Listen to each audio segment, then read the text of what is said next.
Did you know content marketing generates over 3 times as many leads as outbound marketing and costs 62% less? Yes, that is why you need a content marketing strategy in 2022. Let me show you where to focus your efforts. Come on in.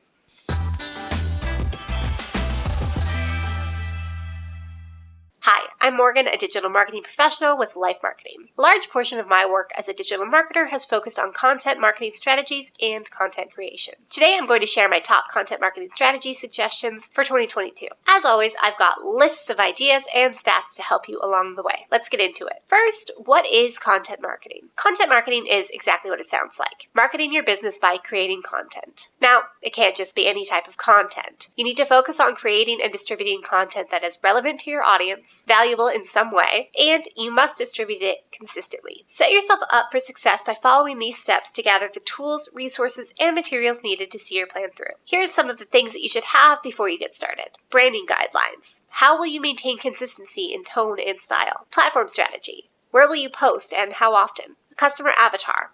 Who are you making content for, and what do they like, dislike, need, and want? And a content map with topics that you know at least 75% well. Let's look at the time investment. As a small business owner, I know that you're short on time, and I'm not going to lie to you and tell you that content marketing is a quick and easy thing to implement. It's time-consuming effort, and it can take months to see results. But it is well worth it, and you don't have to do it all by yourself. Look for in-house help, hire a freelancer, or outsource to an agency if you're tight on time, but you recognize the value. Let's get into the types of content you should be creating in 2022. There are really 3 categories of content marketing, each with their own subcategories and platforms. You can make written content, visual content, or audio content, or a mixture of all 3. Let's start with written content. I found it most helpful to start by creating the long-form, in-depth content piece. Written content is what you would imagine. It's content that your audience will read, at least the majority of the time. I found it most helpful to start by creating the long-form, in-depth content piece, like a blog post or a video script, and break that down into smaller pieces of content at the beginning. This helps me focus on the quality of the main piece, which improves the quality of the smaller pieces. Let's look at some of the most effective forms of written content marketing. The first is going to be blog posts. According to HubSpot research, 56% of marketers who leverage blogging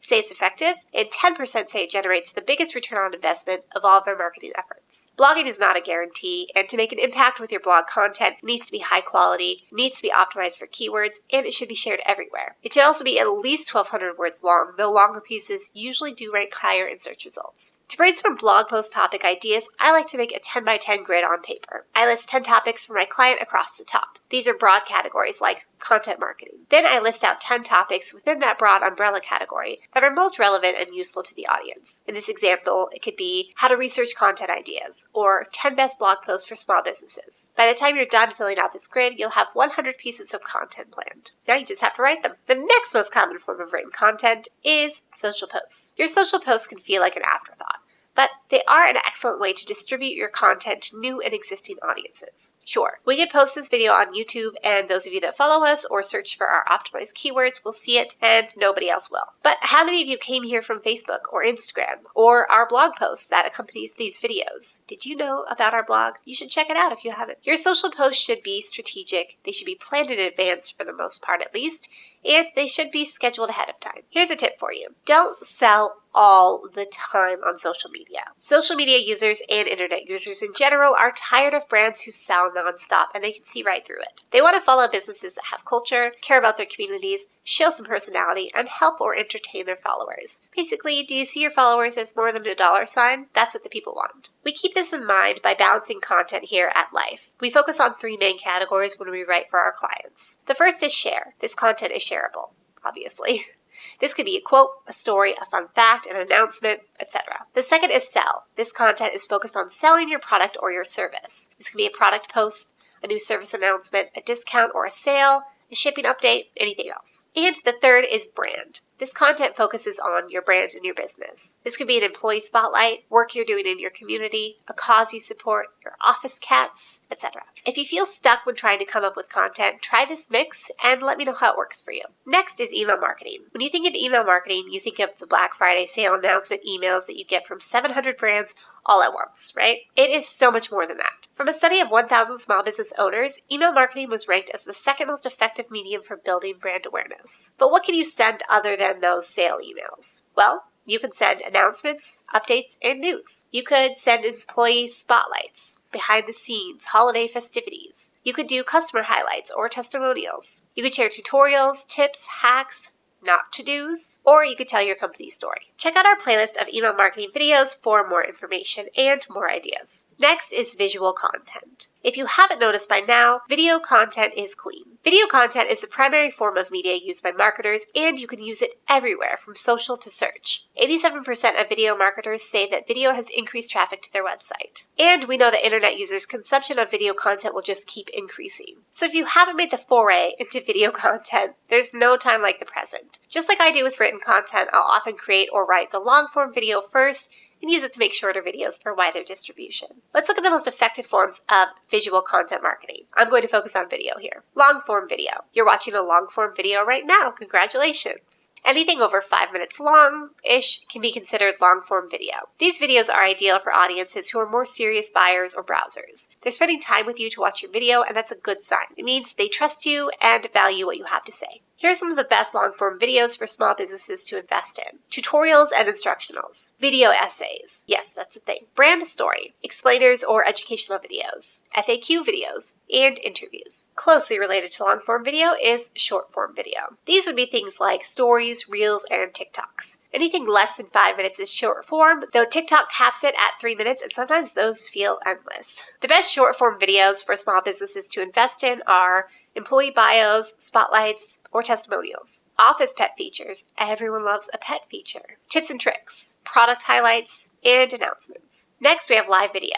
Live video is becoming more and more common. That's half of the content that I get served on TikTok these days, actually. It can be a useful tool for small businesses, but it's also a bit nerve-wracking because, well, it's live. There's no editing and no redos. As scary as it may be, going live is an excellent tool for small businesses for a few reasons. The first is it allows you to engage with your customers in real time and develop and maintain relationships with them. Number two is viewers stay on live video longer than they do recorded videos because you just never know what will happen next. Third is you can tag products and link out to your website and drive more traffic and sales. Fourth is that social platforms are prioritizing live videos so that you can often get a nice boost from the algorithm when you do go live. I did an entire video on live streaming strategy for small businesses. Add that to your watch list later so that you don't miss out on my audio content tips that are coming up next. Hello! We just helped a small business make over $1.5 million through Facebook advertising. After managing millions of dollars of ad spend for thousands of small businesses and creating thousands of social posts to help businesses connect with their customers, we know how to get results. And we want to help small businesses get results too. So we've decided to give away our knowledge, learning experiences, resources, tools, and feedback to help you achieve results for your digital marketing efforts. If you want to learn the blueprint for success, the best practices from some of the fastest growing companies in the world, get access to all the tools you'll need, and get live expert guidance from yours truly, stop what you're doing and sign up for our coaching program today. As you've no doubt noticed, there is crossover between these categories. Hopefully, you've noticed the trend that you're really creating one really good piece of content and breaking it down into usable parts. And the usable parts don't have to be the same format as the original piece. You could take just the audio recording of a video interview, for example, and turn it into a podcast. You could turn a blog post into a video essay. You could use the tips and tricks video that you put together as an infographic. You see a lot of people do this now with podcasts. They're usually recording audio and video and releasing it as both things, and often doing a live stream on a platform like Twitch at the same time. So let's talk about podcasts for a minute. Podcast use is on the rise. Almost 30% of U.S. citizens aged 12 plus listen to podcasts weekly, with the average number of podcasts folks listen to being 8. If you're already making video content, the step to audio content is a baby one. Here's what you could discuss on a podcast. You could tell stories about your brand, business, product, or yourself. You could share insights or lessons learned. You can share tips and tricks, pro tips, and hacks. You can invite employees or industry experts to talk with you about selected topics. You could do a descriptive tour of your offices or your product. I put podcasts last on the list because it's typically the final frontier for small businesses. You master the written and the visual medium before the audio, at least the singular audio. That's not to say it isn't valuable, though. If you're watching this video and you use a podcast for your business, let us know what's worked best for you in the comments. Content marketing works because it helps you establish your knowledge and you help your potential customers. You build your brand awareness and you showcase your personality. It develops a relationship beyond buy and sell, which turns shoppers into loyal, dedicated customers. Don't be afraid to try different things. Pay attention to the analytics and be patient. Content marketing is a longer-term strategy, but you can accelerate your reach and audience size with paid ads, including page-like ads and boosted posts, which I recommend you budget at least $300 a month for. Let me know if you have any questions, and thank you so much for taking the time to watch. I'll see you soon.